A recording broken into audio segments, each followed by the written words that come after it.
ოზურგეთის დემოკრატიული ჩართულობის ცენტრში განსაკუთრებული საჭიროებების მქონე პირთა საკითხების შემსწავლელი საბჭოს პირველი სხდომა გაიმართა.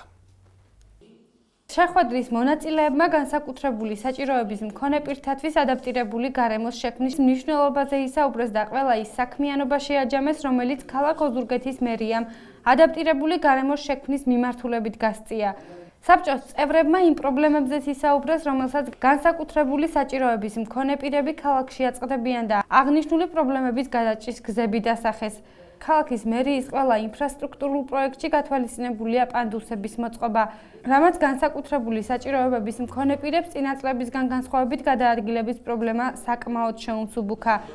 ქალაქის ქუჩებში განთავსდა სპეციალური საგზაო ნიშნები. გარდა ამისა, ქალაქის მერიაში მოქმედებს სპეციალური სოციალური დახმარება, რომლის ფარგლებშიც განსაკუთრებული საჭიროებების მქონე პირები ფინანსურ დახმარებას იღებენ. ძალიან კარგია, რომ ესეთი საბჭო შეიქმნას და თუ საბჭო შექმნა ქალაქში ძალიან ბევრი პრობლემებია, მაგრამ მერის მხრიდან გამოიკვავს, რომ ეს საბჭო არ იქნება ფასადური, იქნება ეფექტური, იქნებით მობილიზებული და ძალიან კარგია, რომ მიექცევა ყურადღება გადაადგილებას, შეიქმნება სველი წერტილები ქალაქში, რამდენადაც ვიცი, თვეში ერთხელ შევიკრიბებით, ჩვენც მობილიზებულები ვიქნებით, პრობლემები გადაიჭრება ნაბიჯ-ნაბიჯ. ჩვენ ადრე გვქონდა შეხვედრა, რომ ბატონმა ვერმა თქვა, რომ შექმნის საბჭოში და მართლაც პირობა ასრულა და დღეს პირველად შევიკრიბებით და ეხლა ალბათ თვეში ჯერ კიდევ ერთხელ შევიკრიბებით და მგონი მოლოდინი მაქვს იმის, რომ იქნება ეფექტური და არ იქნება პრობლემა.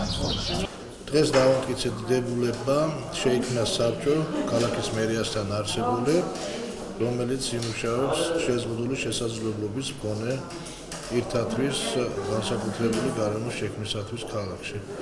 საბჭოს საქმიანობაში ძირითადად შედის ის, რომ ამ ადამიანებმა იგრძნო ჩვენს გვერდით თავი ჩვეულებრივ მოქალაქეებად და მათ არ ჰქონდათ დაწყებული გადაადგილებიდან დანარჩენი სხვა პრობლემა თუ კუთხით და ცხოვრობდნენ როგორც ჩვეულებრივი ადამიანები ჩვენს გვერდით ჩვენს ქალაქში. ქალაქში მოწყობილი არის ძალიან ბევრი პანდუსი.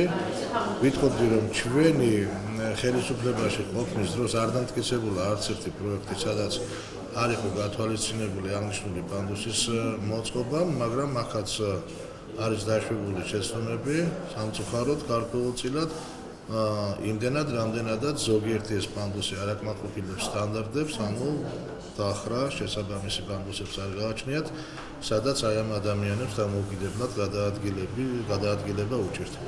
ჩვენ ყველა ამ საკითხზე ვიმსჯელეთ, თვეში ერთხელ შეიკრიბება აღნიშნული საბჭო და სხვა პრობლემებს განვიხილავთ, სხვადასხვა პრობლემებს განვიხილავთ, რომლებიც არსებობს ჩვენს ქალაქში, მაგრამ ყველაფერი ერთად ვერ მოგვარდება, რა თქმა უნდა, მაგრამ დღევანდელი დღის ჩათვლით უკვე საბჭოს ძირითადი საქმიანობა იქნება, რომ დავიწყოთ ყველა ხარვეზის გასწორება, სადაც ხარვეზი არის გასასწორებელი და სადაც საერთოდ არ არსებობს, შევეცდებით, რომ ყველგან იყოს ადაპტირებული გარემო იმისათვის, რომ ეს ადამიანები გადაადგილდებოდნენ თავისუფლად.